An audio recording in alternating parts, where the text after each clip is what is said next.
What's your purpose in life? How do you know? That's what we're talking about today at queenbeing.com on Self-Love Sunday. Let's get started. My name is Angie Atkinson, and on this channel, I offer free daily video coaching to help you discover, understand, and overcome narcissistic abuse and toxic relationships. I like to call it toxic relationship rehab. Does that sound good to you? If so, hit that subscribe button and let's get going. So guess what day it is? That's right, Self-Love Sunday. How can finding your purpose make you happy? There's a quote by Albert Schweitzer who said, "The purpose of human life is to serve and to show compassion and the will to help others." Think about it for a minute. Finding your purpose definitely becomes a lot easier when you think about it in those sort of terms. What skills do you have? What traits do you have that could help other people? How could you build your life or your business around those skills if that was something that you wanted to do? But what does any of that have to do with making you happy? Taking the time to figure out how you can help other people and then doing that is a powerful thing. We're social creatures and we are hardwired to help people in our communities. When we make it a daily goal to do that, it's an incredibly rewarding experience.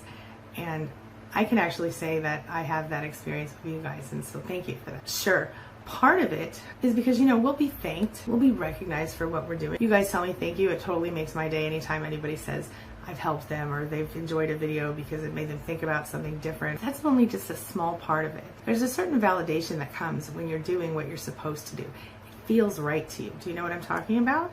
If you don't, stay with me because we're going to get this figured out for you, okay? Here's the best part. To be totally honest with you, doing something good for people that you never even get praise for also makes you feel good. So if you give someone money when they need it, or you give someone food when they need it, and you never mention it to anyone, it changes your life almost as much. It makes you feel good. It gives you the good vibes. There's sort of an internal reward built in there. It makes us feel good about ourselves. Our self-worth begins to grow with it, and so does our self-esteem. Or think about it this way. What would make you feel better? Personally, one of the reasons I do what I do here is because it's what would have made me feel better when I was in the situation that you're in now.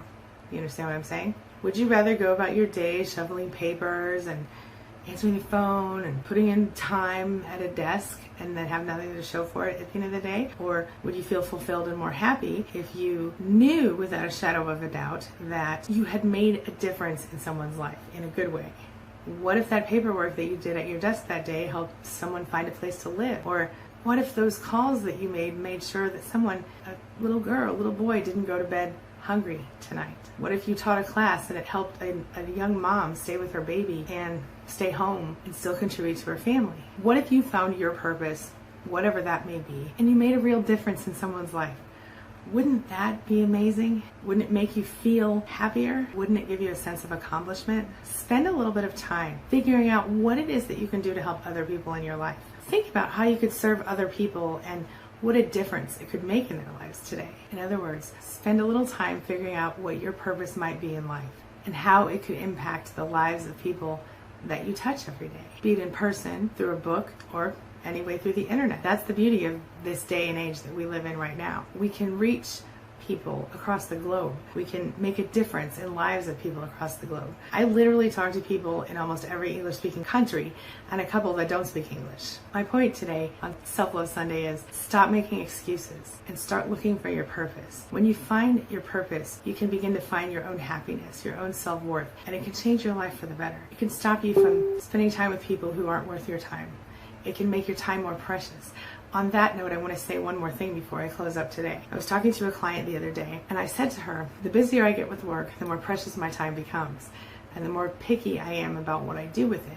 Not only because I don't have a lot of time, it feels like sometimes, but because I have so many different things to do that my time becomes more valuable than money. So time is more valuable than money because you can't get time back. You can't make more time. You can make more money. So think about that as you're going about your day. How are you going to spend your time? I want you to think about those things. How are you spending your time, and is it worth it? Is it worth you? Are you spending your time in a way that is worthy of you and your own awesomeness? Think about it. How do you spend your time? What is your purpose, and what would you rather be doing? Tell me in the comments below. That's the question of the day. The question of the day is, what's your purpose? If you don't know your purpose, would you like to know more about how to find your purpose? I've got courses on it. I've got stuff in the university about it. of course, all over queenbeing.com, and I can produce more videos on it if you're interested in that. Just let me know with a like and a comment, all right? I'm wrapping up for now. Right before I go out, though, I'm going to show you what we're doing with my family today around here, and I'll see you tomorrow for another video. Have a wonderful weekend, everybody.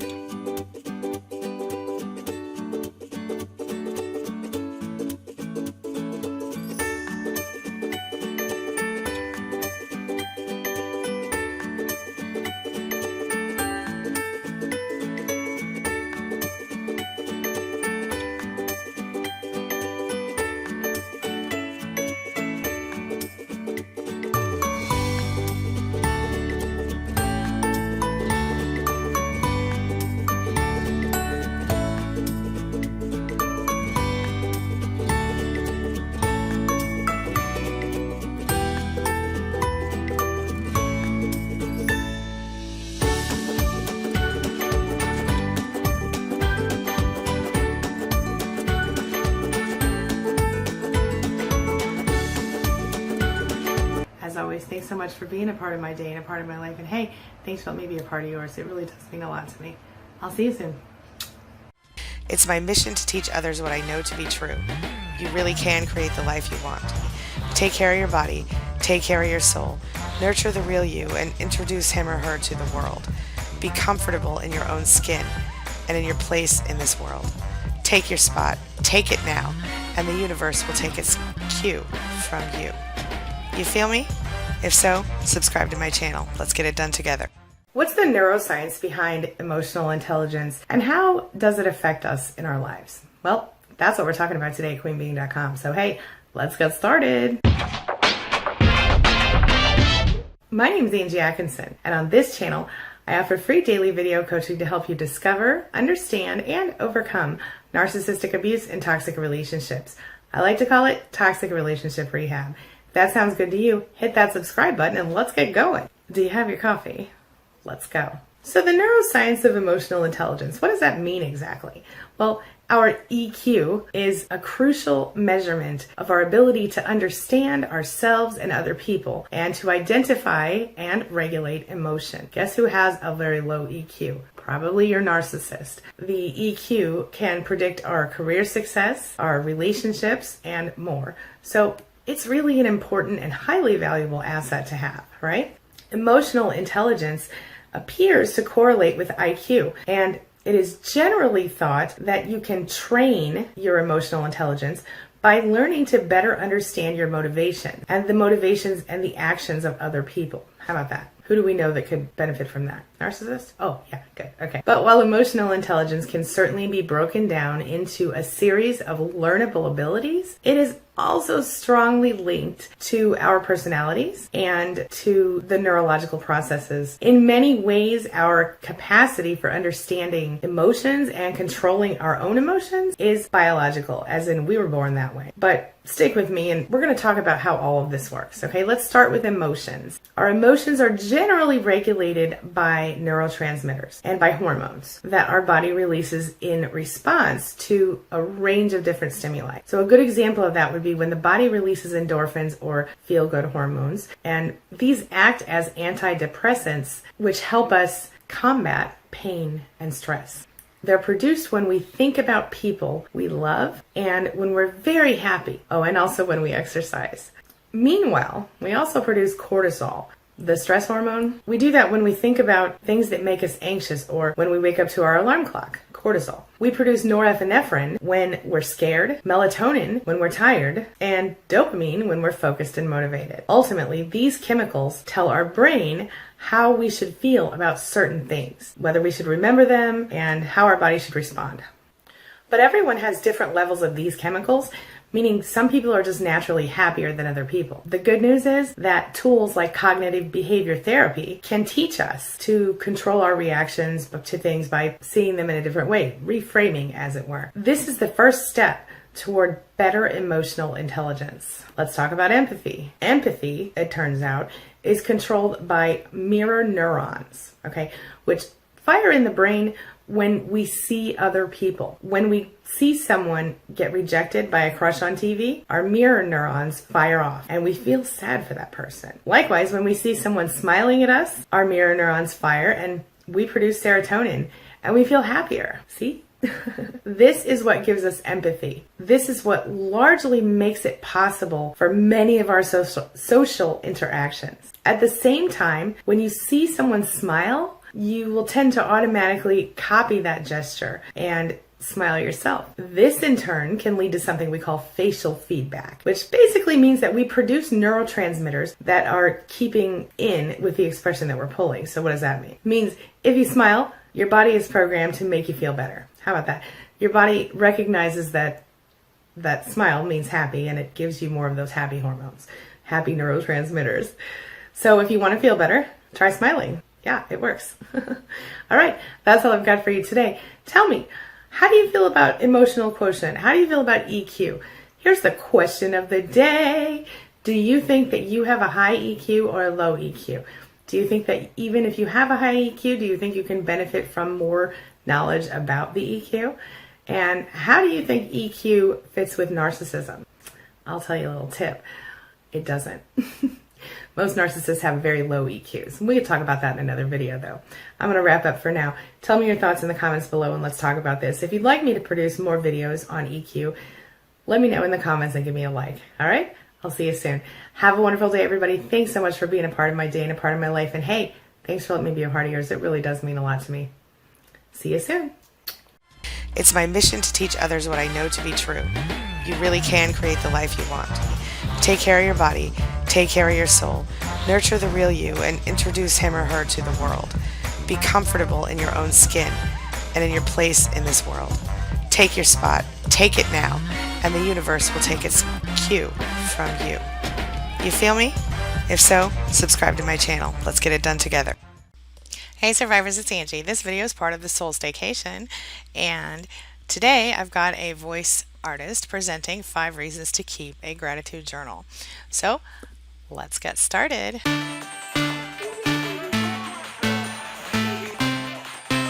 5 reasons to keep a gratitude journal. I expect you've often been told to be thankful for what you have when something awful happens.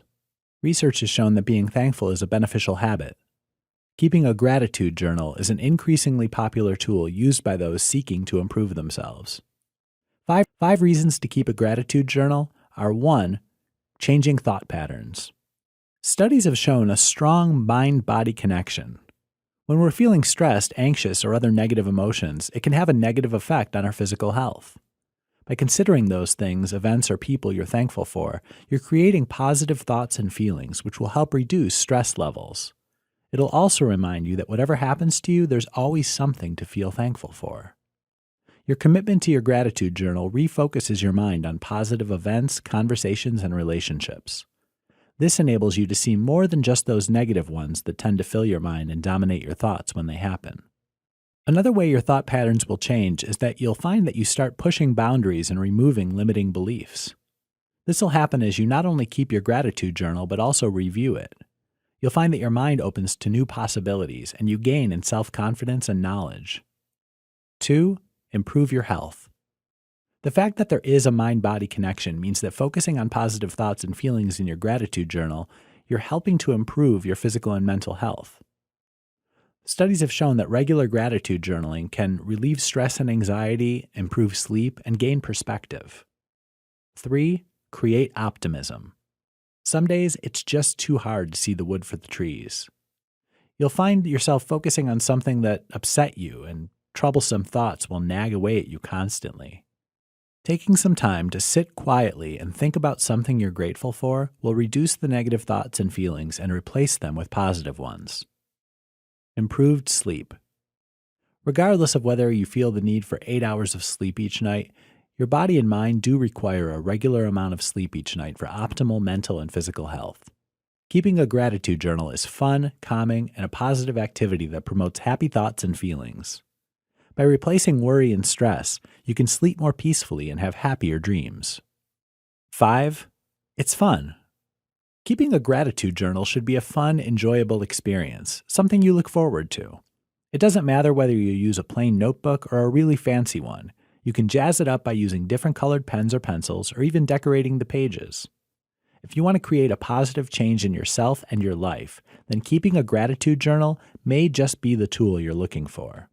It's cheap, easy, and very beneficial to your physical and mental health.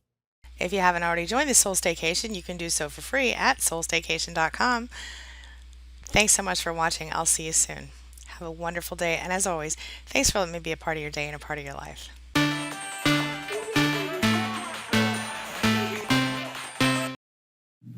Good morning, survivors, and happy Thursday. Today we're going to talk about really quick tips to get you happy, okay?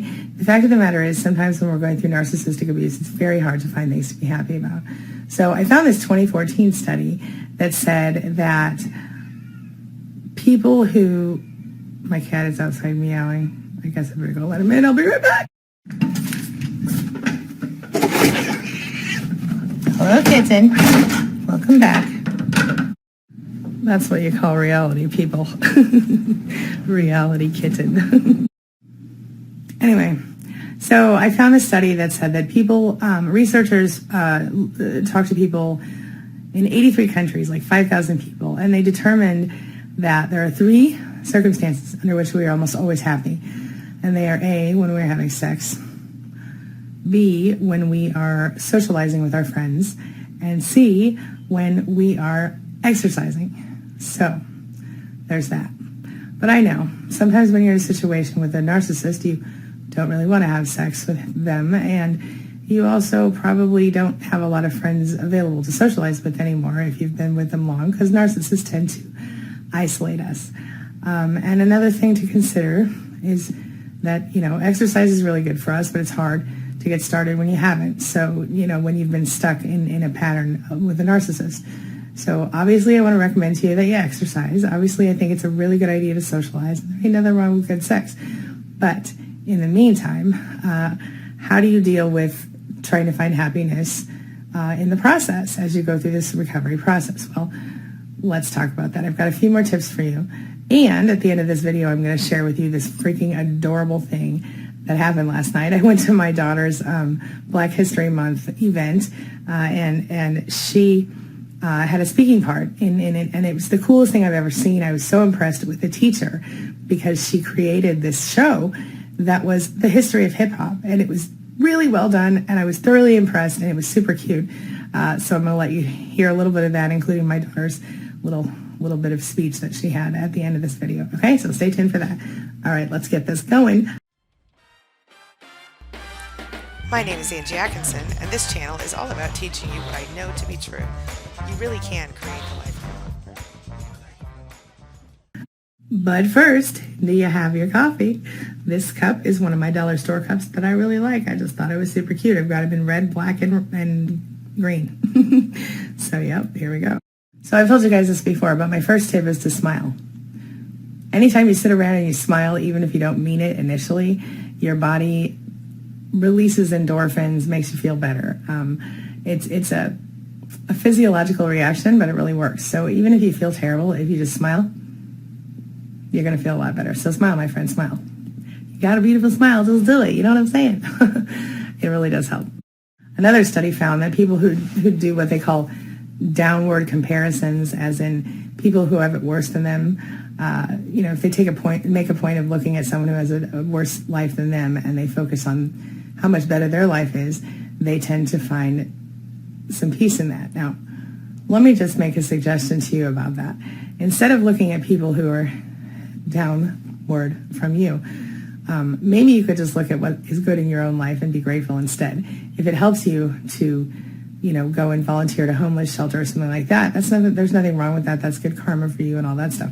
But I don't think that it's necessarily a good thing to focus on people who are less than you. I think that's a little difficult. So my suggestion is to focus on what you're grateful for in your own life instead.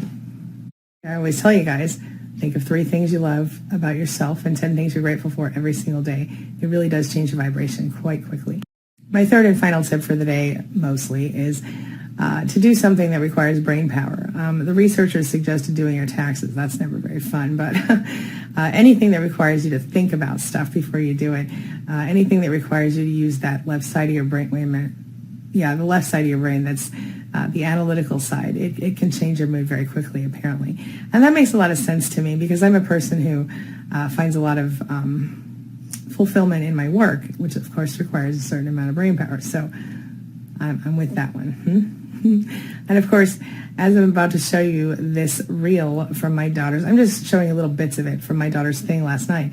You will see that that room full of people was just in love with this group of kids. They were just so adorable and so passionate about their little songs they were singing. And you'll probably recognize some of them. They were, hip-hop songs. And so Sophie said that her teacher told her that they were songs that their parents would know. Now, let's be honest, you guys, I'm one of the older parents for Sophie's group because I was born, I'm not telling you, she was born, when you already know I'm 41, but she was born when I was 32. My middle son was when I was 28. So with my oldest child, he was, I was 22 when I had him, which was a little too young in my opinion.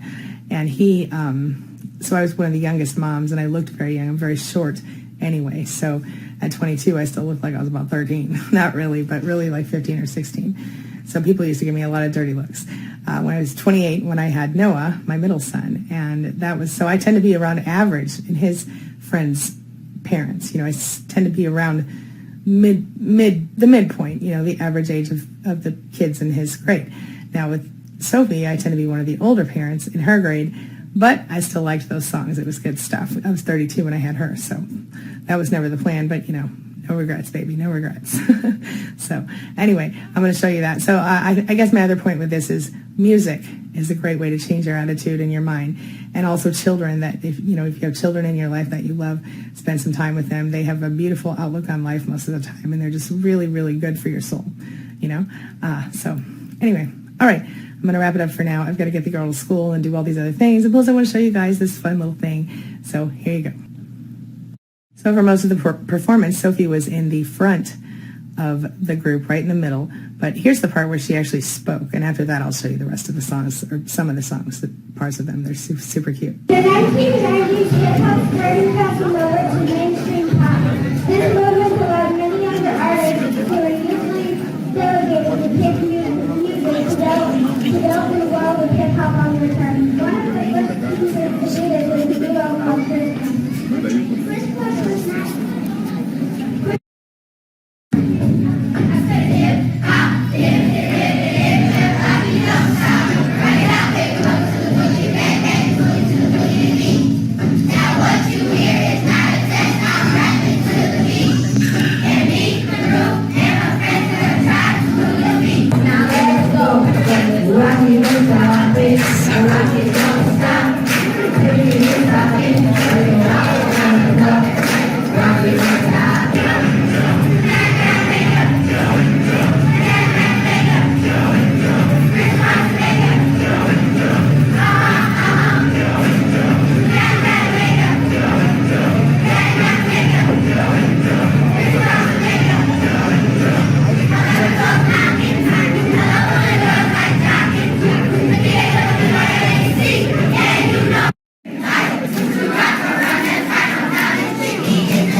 right, that's all I've got for you today. I'll see you later today for another video. As always, I really appreciate that you're here with me, and thank you for letting me be a part of your day and a part of your life. Thanks for having coffee with me. Thanks for being a part of my day and a part of my life. It truly means a lot to me. I'll see you soon, guys. It's my mission to teach others what I know to be true. You really can create the life you want.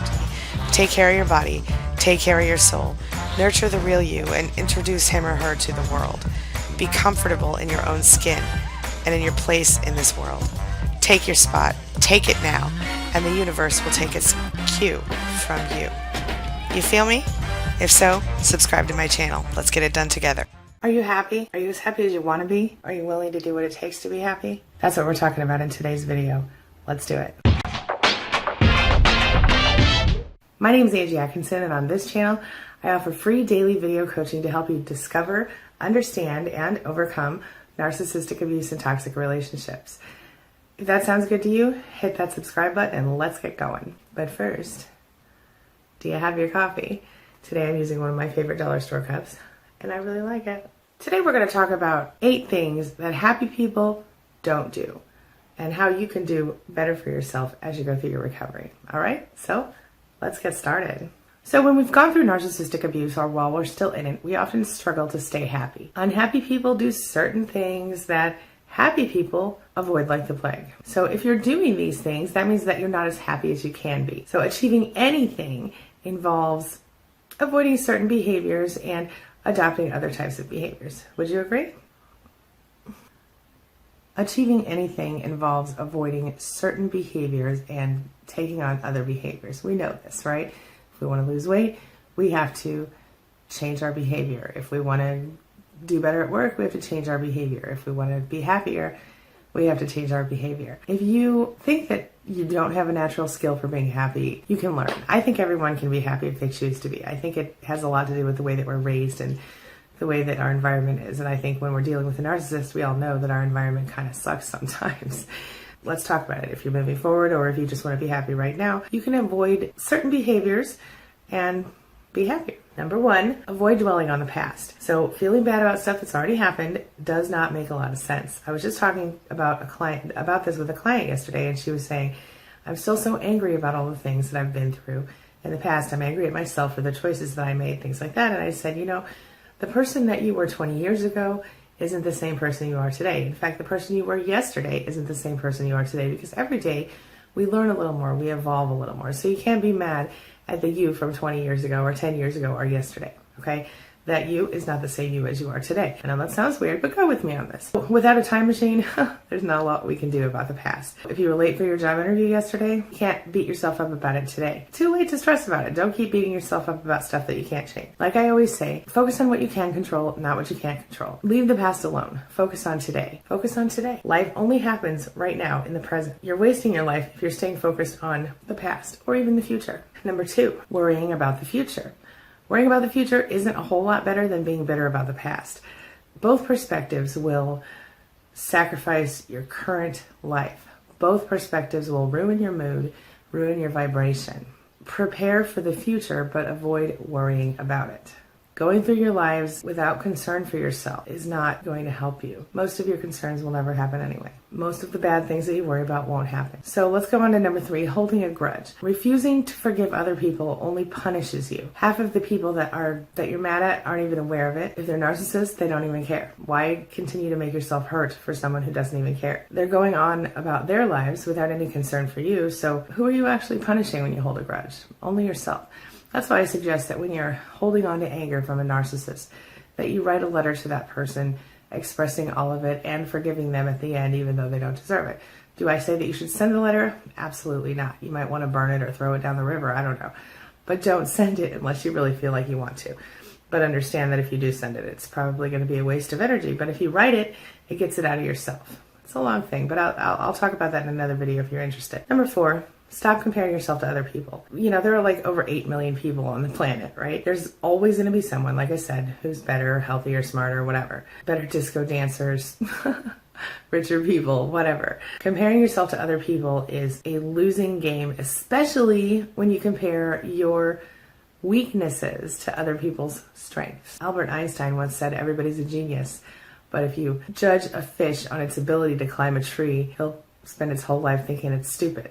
I mean, I think that's a really interesting quote, and it really speaks to the fact that everybody's got something that they can do. Number 5, ignoring the positive. Humans are programmed to look for danger and focus on the negative. That makes it easy to ignore all of the positive things that are going on in your life. So like I tell you every day, spend a little time thinking of 10 things you're grateful for, 3 things you love about yourself to start with.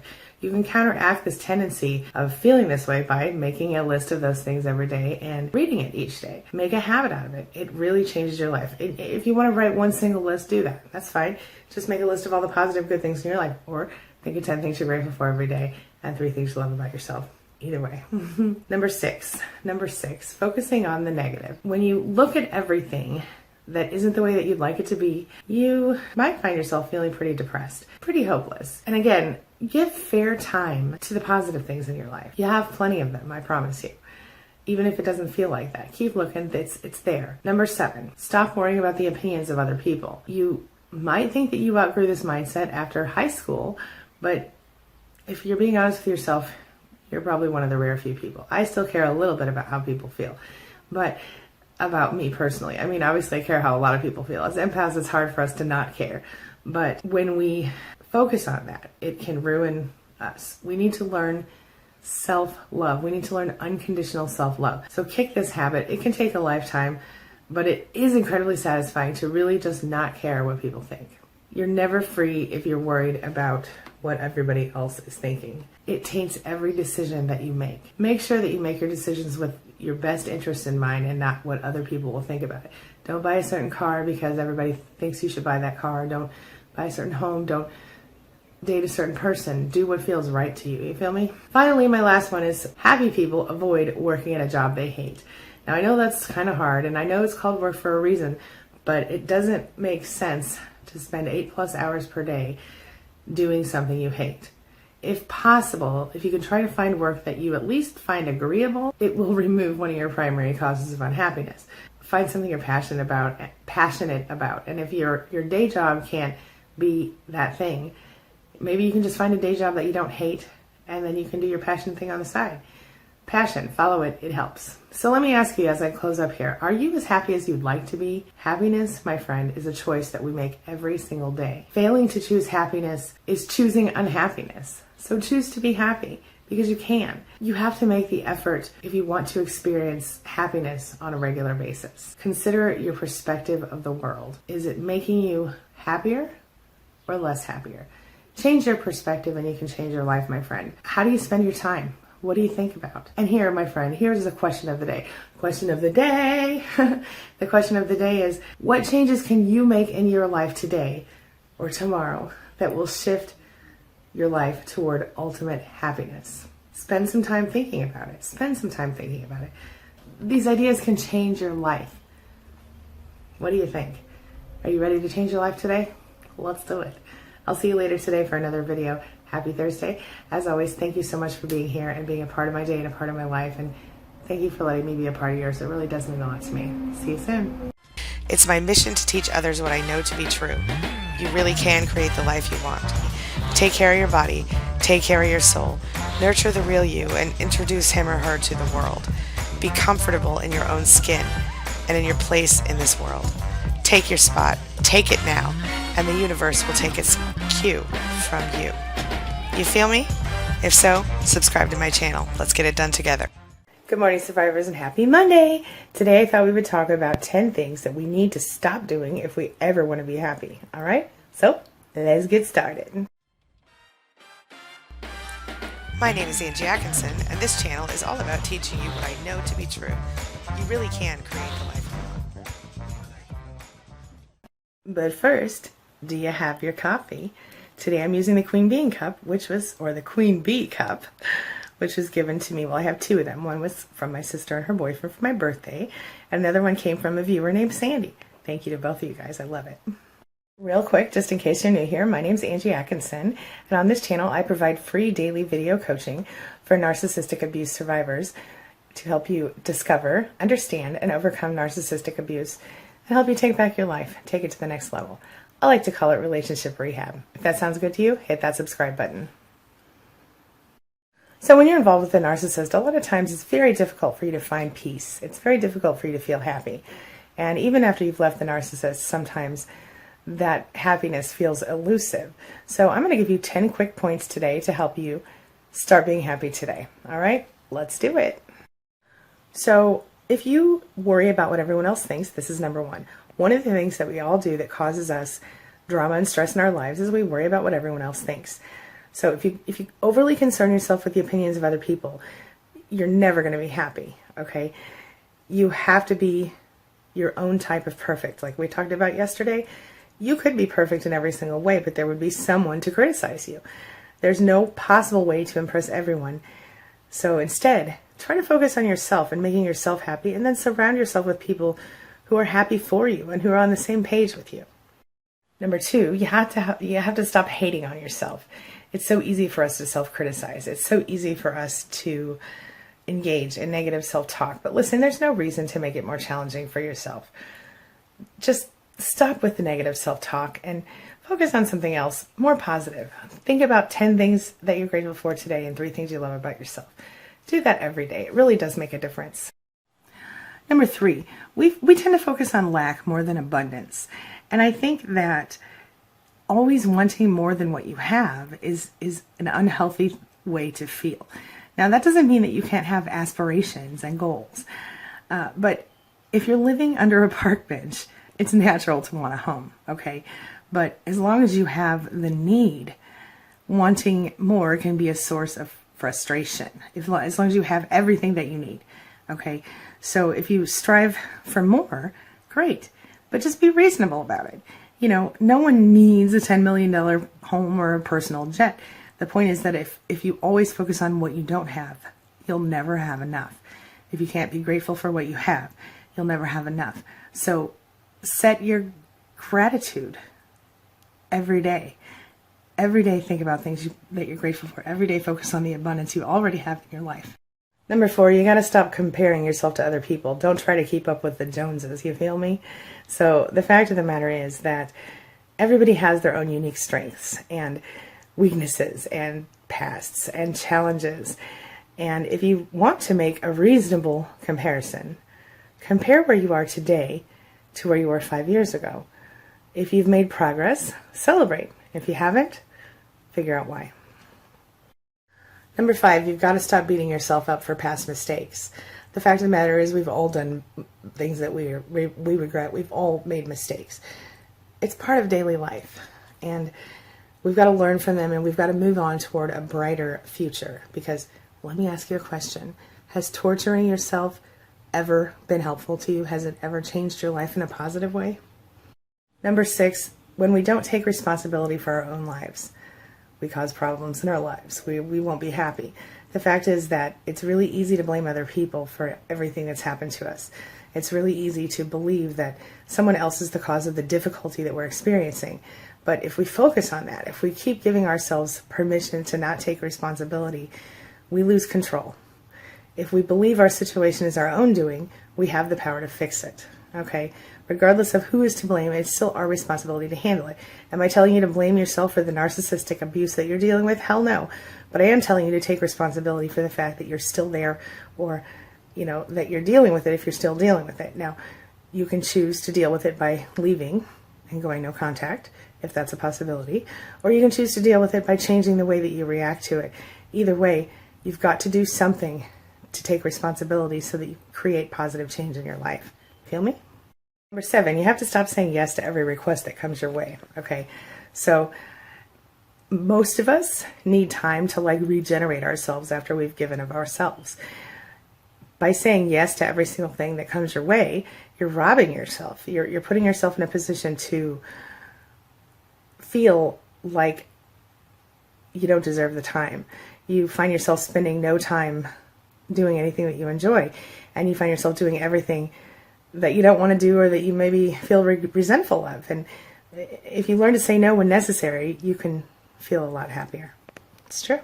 Number 8, we've got to stop not living our life in the now, waiting for perfect conditions, waiting for things to happen at a certain time, a certain way. Whether you're waiting for the perfect time to have children or to start your own business whatever. The perfect time is never going to arrive. That's a fact.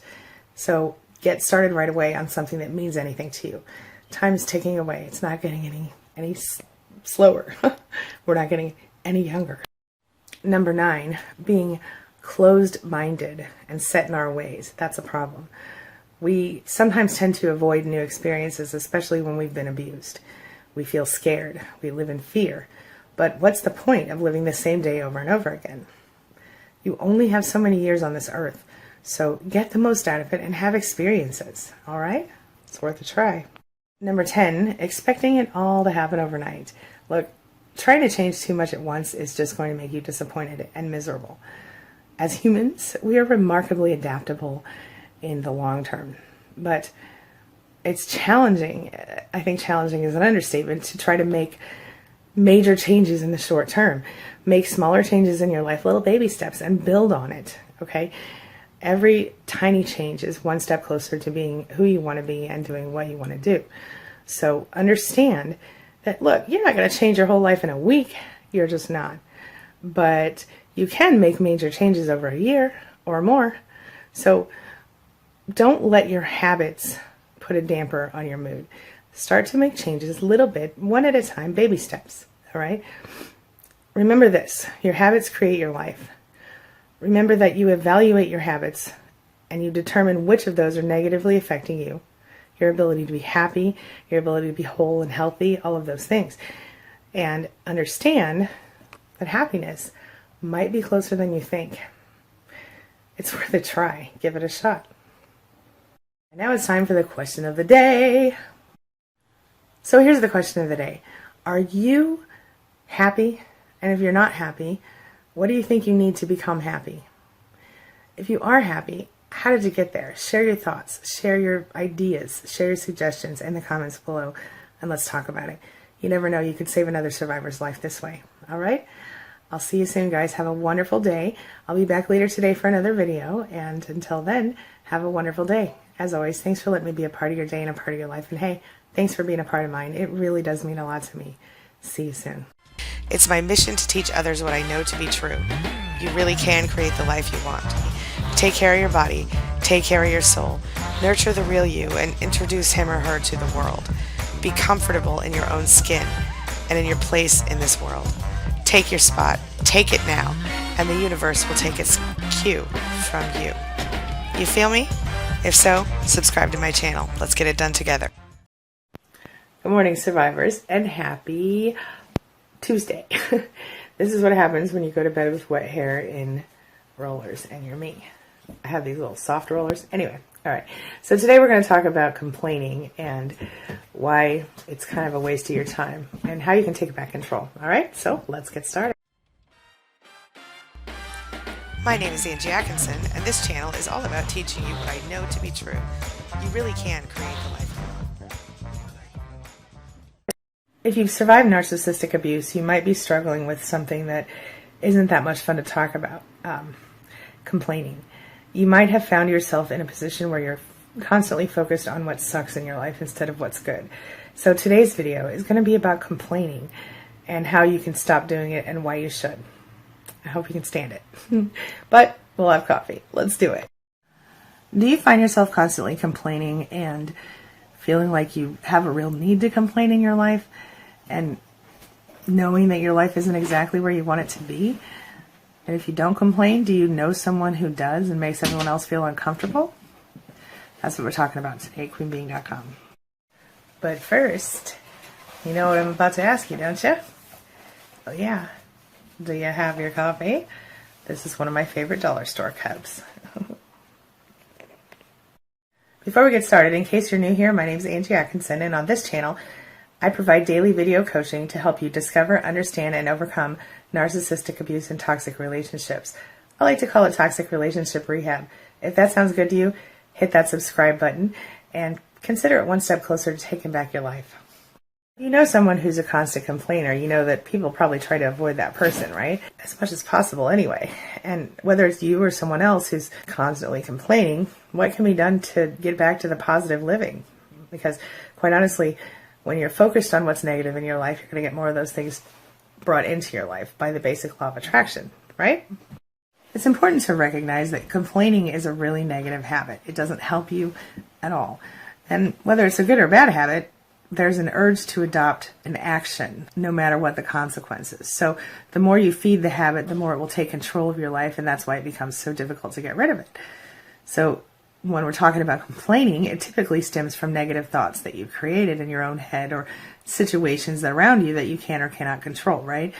So you realize that the cause of your thoughts are yourself, so you start to blame yourself, and then you vent with complaining. But if you refuse to let the negative thoughts sort of become you, then you can change things. The fact is that we become what we think, just like we become what we eat, what we drink, and what we do. So if we put good into our body, then good comes out. If we put bad things into our body, then, such as drugs, negative thoughts, etc., bad things come out. So it's inevitable that whatever you're doing in your life is what is going to come out of your life. Does that make sense? If we put the positive things in our bodies and in our lives, the good things come out. So it's inevitable. It's up to you to correct it. Okay? Negative thinking and complaining can be just as addictive as a drug, believe it or not. Whatever your mind is used to thinking is what it's going to want to think. The first thing to do is to admit that you have negative thoughts and that you've created those thoughts. Whether or not you caused the situations that brought those thoughts into your head, you did create the thoughts. You are the creator of your thoughts. So you have to admit that you have negative thoughts. Admit that you're the creator. Realize that these thoughts only lead to more negativity and more addiction to negativity.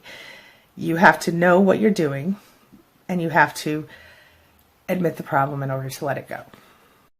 So it's time to start relaxing and letting negative thoughts disappear from your life.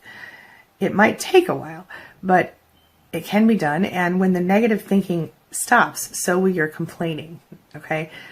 You didn't become what you are overnight, and you certainly can't expect to become what you want to become overnight. But, gosh, if that were the case, then we'd all be perfect, wouldn't we? But it's a fight that can be won with constant dedication and awareness. And I want to say it's not even a fight, it's a mission. Because the fact is that if you're focused on fighting all the time, then you're in your head, you're going to have lots of reasons to fight. So don't doubt yourself. Believe in yourself. Know that you can do it. Understand that we choose what we think, and we choose what we are and what we become. Believe it or not, we do. We have to accept responsibility for our actions, and we have to let go of that. When it comes to our narcissistic situations, with our toxic relationships, we have to accept that even though we didn't control the narcissist, we do control our own behavior and our own reaction to the narcissist, if that makes any sense.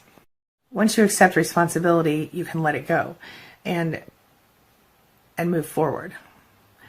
Then take the positive steps that you need to take to accept what needs to be done to achieve your goal. You have to dedicate yourself to getting it done. You can't get rid of the thing or the person that is causing the negativity in your life. Then you have to be able to rise above it and stay focused on your positive self in order to change your own life. Okay? Every step toward positive emotion gives you confidence to continue. So do the thing I tell you every day. Think of 10 things you're grateful for and 3 things you love about yourself every day. That's one step closer to being more positive and creating the life that you want. We all tend to blame other people for our problems, and it's time for us to stop, take responsibility for ourselves, and move forward. Only politicians can do that and get away with it. If you don't like the life you're living or the thoughts that you're thinking, it's time for you to change it. You start with your own head, and it all follows. All right? Take responsibility, take control, take back your life. Stop complaining today and start taking action. Stop complaining and discover a new you tomorrow. I promise you. Give it a try. Try a 24 to 48 hour moratorium on negative thoughts. Whenever you hear negative thoughts in your head or you feel negative things coming on, stop, focus on something else, and start thinking positive thoughts. I like to say to myself this little thing I always say. It's, I now cancel that thought and replace it with this affirmation of my true divine desire. And then I say what I really want instead of what I don't want. By saying that kind of a complicated sentence that isn't natural coming out of my mouth, it makes me stop and think long enough to think of the whole sentence. And then I change my thoughts. So how do you do it? When you're feeling negatively, how do you change your negative thoughts into positive ones and make your life better? If you're able to do that, leave it in the comments below. Maybe you'll help a fellow survivor. Or if you are someone who struggles with not being able to get rid of your negative thoughts, share your thoughts below about that so I can help you maybe change your thoughts after this. All right? Hey, I'm going to wrap up for now. You have a wonderful day. I'll see you later today for another video. And happy Monday. See you soon. As always, thanks for letting me be a part of your day and a part of your life, and thanks for being a part of mine. It's my mission to teach others what I know to be true. You really can create the life you want. Take care of your body, take care of your soul, nurture the real you, and introduce him or her to the world. Be comfortable in your own skin and in your place in this world. Take your spot, take it now, and the universe will take its cue from you. You feel me? If so, subscribe to my channel. Let's get it done together. Good morning, survivors, and happy Sunday. You know what day it is, right? That's right. Self-Love Sunday. So let's get started. But first, let's get our coffee. So being that it's Self-Love Sunday, excuse me, I thought we would talk about 10 habits that the happiest people all share and how we could all get those ourselves, all right? So the fact is that we all know happy people, they're not all the same, but they do have a few of the same habits. And the similarities that are among those people can provide a roadmap for us to create pretty serious happiness in our own lives, okay? So happy people do have a lot of the same habits, like I said, and it only makes sense that you can enjoy a happier life if you actually add these habits to your daily routine, right? So it doesn't happen to you, happiness. It's something that you do. You choose to be happy or not. So we're going to start with I'm going to give you 10 habits that you can add to your day that can increase your overall level of happiness. How about that? Self-Love Sunday, my friend. Here we go. The first thing you'll notice about happy people is they're resilient. No matter what happens, they can endure it. They can take the hardship. They can take the everyday ups and downs in stride. And, they never give up, or they're very slow to give up anyway. And so this characteristic definitely makes it easier to maintain a positive attitude in general. And it's, more challenging to feel depressed or hopeless when you're resilient. You feel me? So be resilient. That's number one. Number two, spend time around people who are happy. They say that you are the sum total, your personality is the sum total of the 5 people you spend the most time with. So think about who you're spending time with. Are these people who are good for your soul or not? Consider that. Hang around people who have a positive attitude and who find it easy to laugh and smile, because happiness, just like anything else, is contagious, my friend. And if you see other people being happy, see if you can catch that bug, huh? Could help you. So ask yourself, who are the happy people in your life? Number 3, you're going to want to keep the positive in mind. So remember that every situation has both negative and positive qualities and aspects. So people who are easily upset, they focus on the negative. And people who focus on the positive in general are happier, so count your blessings each day. Like I always tell you, think of 10 things you're grateful for and 3 things you love about yourself at least once a day. Look at it this way. Maybe your job stinks, but hey, at least you have a paycheck and you can pay your bills. Silver lining, my friend. Or maybe your sandwich doesn't taste that great today, but hey, at least it's filling up the hole in your tummy and you won't be hungry. It's something. Look for the silver lining in everything. Number 4, give. It's easier to be happy when you're making life better for someone else, or easier for someone else. So give your time to a worthy cause, or, give money to someone who needs it. You'll be amazed at how much better you feel when you do little things like that. Number 5 isn't going to be popular, but it really does work. Exercise. Of course it's hard to build an exercise habit if you haven't before. But the truth is, it is one of the most valuable things you can do, because you actually will feel physically better after exercising, assuming you didn't do too much. You can also enjoy the benefit of knowing that you did something that supports your fitness and your health. And of course, if you can do it, find time to schedule exercise each day. You'll get your endorphins going. Everything will seem suddenly easier and better. It's really true. I'm not just making this one up. Number 6, have goals and dreams. Dream, my friend. Dream big. We talked about this the other day. You won't be so happy if you have nothing to look forward to. Okay?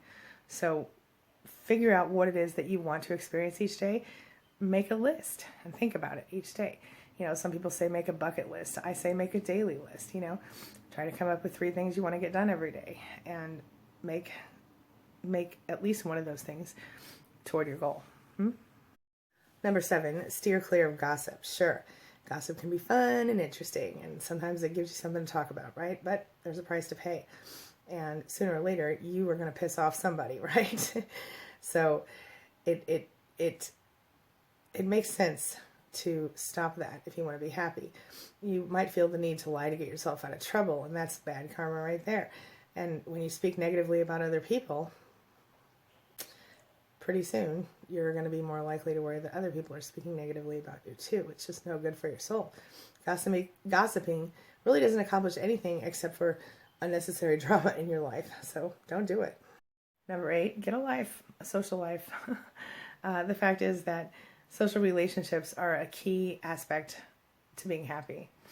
And some people will need a more active social life than other people to be happy, but too many things and indulgences and stuff like this will subtract from your happiness in general. So remember that everyone needs some social contact. So determine how much of a social life you require and then make that happen. You know, go join a local meetup group of people that are interested in the same things you're in. Or, you know, if you need to get started with creating a community for yourself, why don't you join SPAN, my free and confidential online support group for narcissistic abuse survivors. You can go to queenbeing.com/SPAN to learn about that. Number 9, simplify your life. You know, if you have too much stuff, it can make you feel cluttered and stressed and distracted and guilty. Enjoy yourself, but be reasonable if happiness is the goal. You know what I'm saying? Avoid excess. Too many things, like I said, distract from your happiness. So that's that. Avoid excess. 10, acceptance. You don't have control over everything, and there are things you have to accept in life. The only alternative is misery. So accept the things that you can't change. You know, we talk about this all the time. If there are things that you want to change in your life that you have control over, get busy and start changing. But if there are things that you don't have control over, the very best thing you can do is let those things go, or don't focus on those things, or you're going to drive yourself crazy. Feel me? Ultimately, you don't need $1 million. You don't need to look like a model. You don't need perfect skin or perfect hair or perfect teeth to be happy. What you need is to increase the levels of happiness that you experience each day. And realize that a few new habits each day can actually lead you to feeling happier and brighten your outlook. And, you know, if you get good at changing those habits, you can change your whole life with them. You know, one habit at a time, one tiny baby step at a time. Yeah, it's true. All right, guys, I'm going to wrap up for today. So I hope you all have a wonderful day. Self-Love Sunday. I hope you do something sweet and loving for yourself today. And write down 10 things you're grateful for and 3 things you love about yourself. All right? It really does make a difference. All right, guys, I'm going to wrap up. Have a wonderful day. I will see you later today for no, I won't. Well, probably not. I might see you for a bonus video today because my husband is making those oxtails we talked about. But other than that, I will see you tomorrow. All right? Have a wonderful day, guys. Thanks so much for being a part of my day and a part of my life. And hey, thanks for letting me be a part of yours. It really does mean so much to me.